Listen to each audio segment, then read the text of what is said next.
part 2 of the spinal column. Last time we talked a lot about symbolism and the awakening of consciousness by bringing a seed up the spinal column. What I was talking about was the process of transcendence or ascension through physiological means. This time I'm going to show that there's actually ancient architecture that was there to show human processes and things that we could do with our psyche and our body to enliven that spiritual path within us.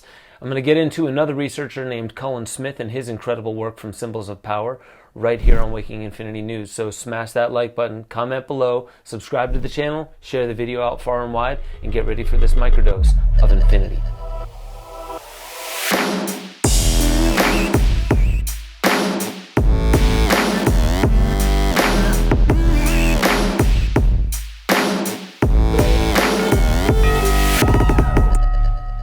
Welcome back to Waking Infinity News. I'm your host, Ben Joseph Stewart. I'm going to hop directly into it. Last time I was talking about the spinal column, all the ancient traditions that you'll see the spine involved in, when in the development process the spine is created. It's the first thing. And why? Why is this spine so important to us? Well, I'm going to start getting into some of the associated and peripheral aspects of the spine, like the brain stem that houses the pituitary, the pineal gland, and a few other aspects. This is from George W. Carey in God-Man, the Word Made Flesh. He says, when the oil, now the oil is within, it's the living stone, the petra, the mineral or salt. This is the sacred secretion I was talking about that Santo Spinaci was mentioning before. When the oil is crucified, it increases its power 1,000-fold. It remains 2.5 days, the moon's period in a sign, in the tomb, the cerebellum.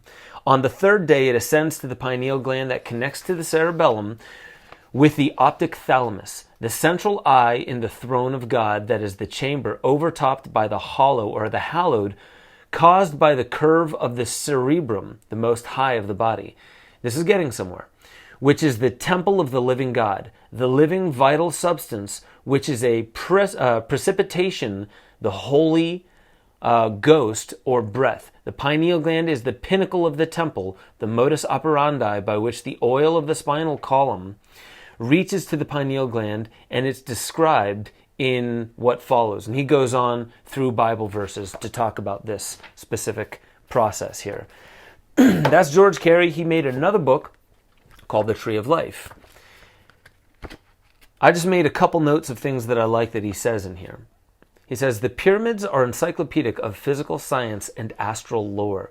The science of numbers, weights, measures, geometry, astronomy, astrology, and the deeper mysteries of the human body and soul are embodied in these incomparable monuments. So, George Carey, very interesting author. You've probably heard of Manly Palmer Hall. This one is called The Pineal Gland, the Eye of God. He gets into a lot of interesting things here.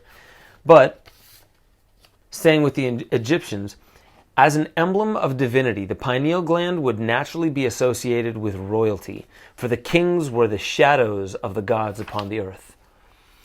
The crown of Lower Egypt, or the crown of the double empire, were surmounted by a curious antenna, feeler, or very thin curved horn, which is the most reminiscent of these descriptions of the structure of the third eye that has descended from the first ages. The ma'at, or ostrich plume of the law, another Egyptian symbol of truth, is quite similar to the pineal gland in shape and was worn like a feather of the American Indians as though rising from the parietal foramen. So this goes even deep into the Chinese Mandarin symbolism, going through Egyptian, going through Greek, Hindu. It goes very deep. And then, last thing I want to show you in book form is The Temple and Man by Schwaller de Lubitsch.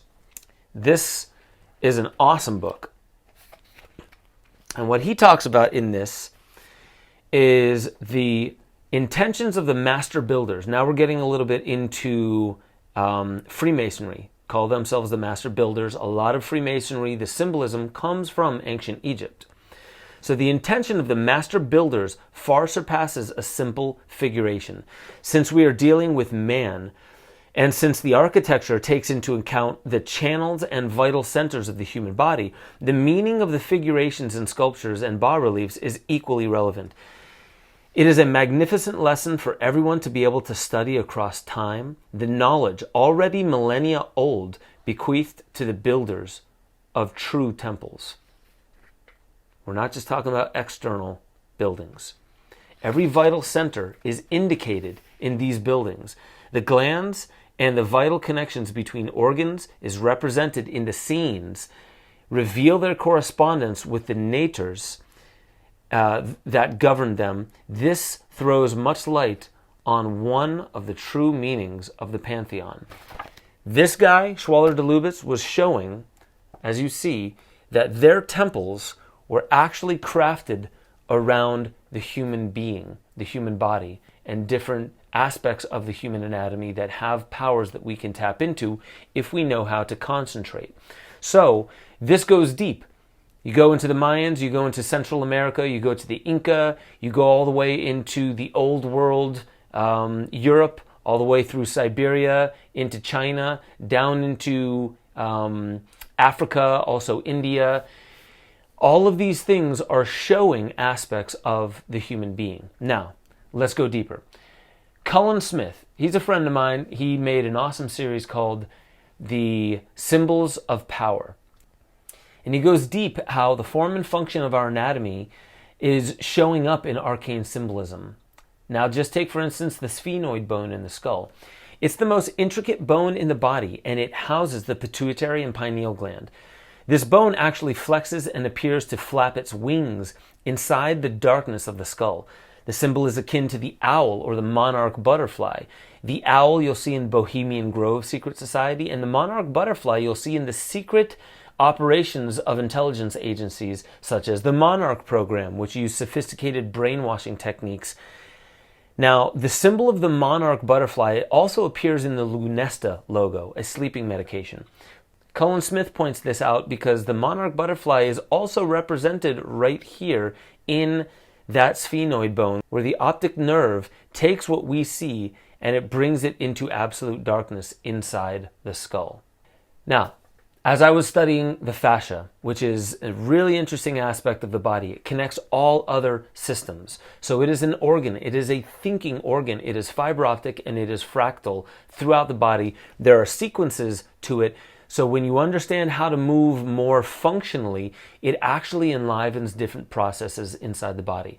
So when you guys hear that I love, let's say, functional patterns and learning how new neuromuscular associations and neuromyofascial associations between where our body is, and if we move forward here, we are actually linking our left glute with our right shoulder in this motion, and there's actually, it's chambering motions, and it's causing for the, what is called, by Buckminster Fuller, biotensegrity. The reason I like that is because the more functional our movement, we're going to now find out, the more operable are these centers in the body that need to enliven if we wish to have a spiritual expansion. So some of the most mundane things like walking are actually a huge part of a spiritual path. Somebody that I spoke with years ago, Frankie Burgett, she's down in Texas. She's a body worker. She works on myofascia, and she says, I see so many people coming in with these different issues. TMJ is caused sometimes down at the base of the spine, or neck issues that cause for a protruding chin, right? And this kind of like hyperkyphosis that causes a rounding of the upper back. I've talked about this before. What I didn't get into is how all of the myofascial linkages go up into the brain, well, at least into the skull, and connect to the sphenoid bone. Now, if you were to take off the front of the face, part of the skull, you will see behind the eyes, behind the temples, and up under, above the roof of the mouth is this sphenoid bone, like I showed you.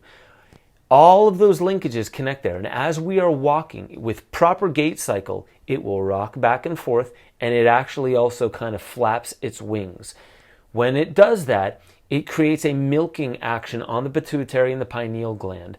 These are master organs, and they have a lot to do with all the rest of the hormonal balance in our body. So if we do not walk correctly, if we have obstructions in our neck or elsewhere that cause for the sphenoid bone not to be able to flap in its function, then you will actually see downstream effects where our hormones are off, we're having sleep issues, we're having depression, anxiety. I could go on and on and on. Hormones cause a lot of operations inside the body. So when you obstruct that process, you're going to have a lot of issues. So how do you get better at this? How do you actually make sure that your sphenoid bone is moving correctly? You have to get down to understand proper gait cycle, your walking cycle. Walking, to the Native Americans, was an act of listening with the feet.